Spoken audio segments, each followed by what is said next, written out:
Sam, thanks. And just to let the folks in our control room know, I am not on IFB, so when I get the rep, you got to work through our floor crew here. But so glad to have Betsy Grier with us. Betsy is a pediatric school psychologist, and you wanted to do something to help other people, and you saw a real need to kind of alert our viewers to the fact that right now, while physically everybody's going at it and trying to chip in and get through, damage that they have, there's the emotional side to this as well, especially for kids, right? Especially for kids. I think kids are watching all of this and seeing everything on TV, and they're trying to process all of it. Yes. And they're trying to figure out what they're supposed to do with everything, and I think they take our cues from us. Mm-hmm. And if they see us being stressed out about it, they're going to obviously sense that. Right, but I think that this is stressful, and we need to show them that it's okay to have that stress, but how do we get ourselves calm? How do we look for something that's positive?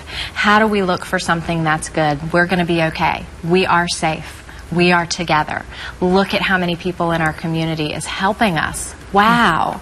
I think that's something that is an amazing positive that we can highlight to children, is the fact that we have so many people, friends and family members and people in the community who are helping to support us to be safe. And Betsy, as we look at these these aerial shots of the mass devastation, your neighborhood was hit hard. I know you and your family are okay, but there is mass destruction in parts of your neighborhood and definitely parts of South Carolina.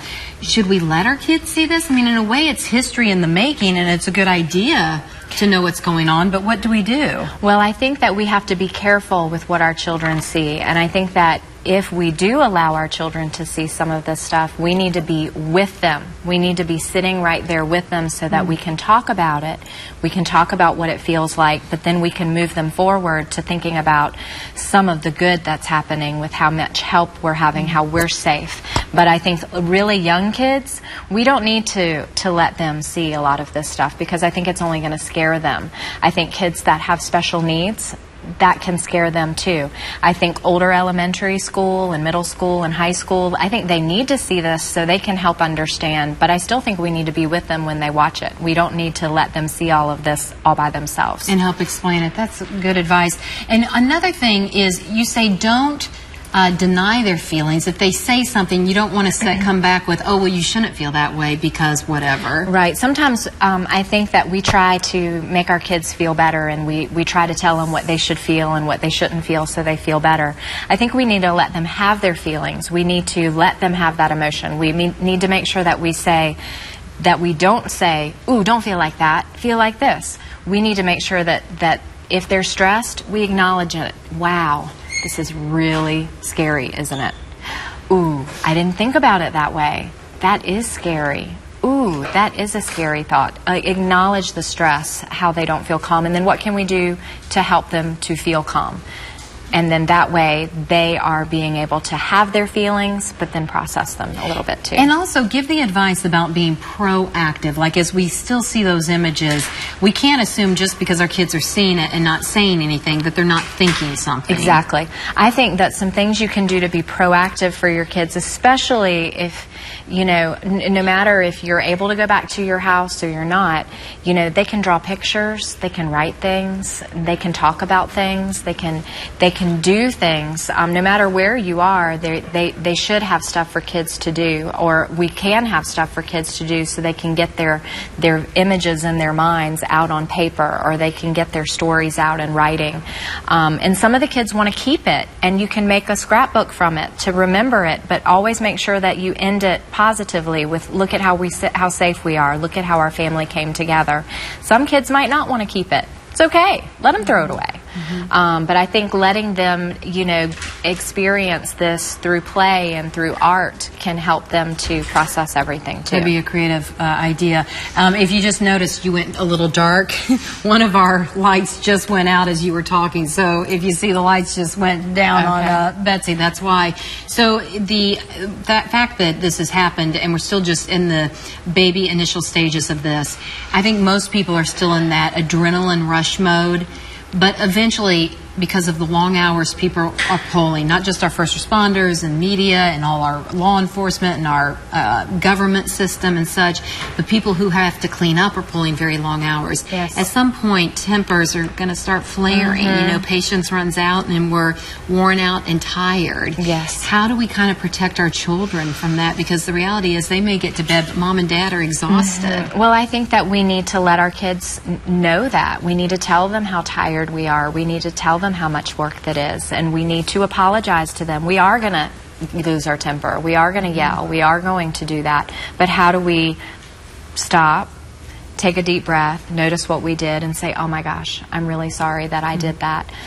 Can you take a deep breath with me and let's sit here and do something calm for a minute so that we can remember that we're safe and that we're okay. I know your specialty is children, but as far as parents, I think it's granted, there has to be we've got to make the house livable.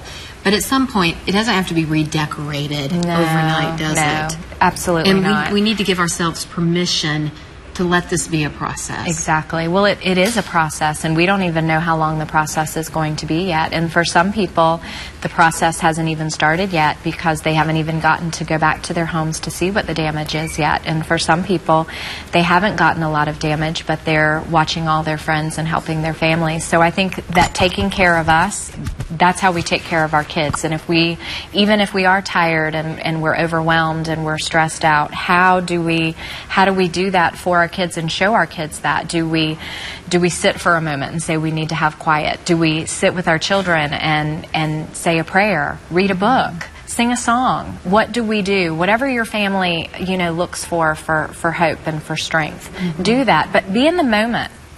We can sit and rest for a minute and be calm for a minute, because then that can recharge us so that we don't lose our temper as quickly. Does that make sense? It makes perfect sense. Okay. I think it's excellent advice. Kids are out of school this week, and for some of them, they play in their yards. I know they're being advised not to go play in puddles and stuff, but for some of them, they look at this almost as a fun thing, not realizing the gravity of how big it is. Yeah. And I think that's a place where we're at a really place where we can teach our children what is going on, but how can we help?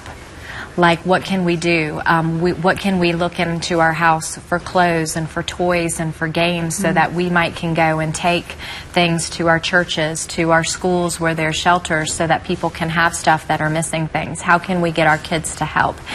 Some of our younger kids, how can they draw little pictures, scribble little pictures, do little things where we're doing something for the purpose of helping our neighbors and helping our community?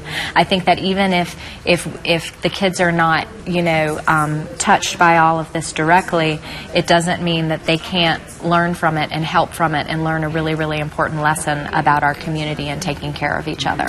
Betsy, you've done a wonderful service to our viewers, giving such valuable information. Great job on that. Thank you so much. I really appreciate it. And great.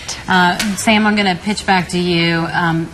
We must talk to you again at some point, because as we go through this process, obviously it's going to be a very long process. Right. Thanks for helping so many people. Absolutely. All right, Sam?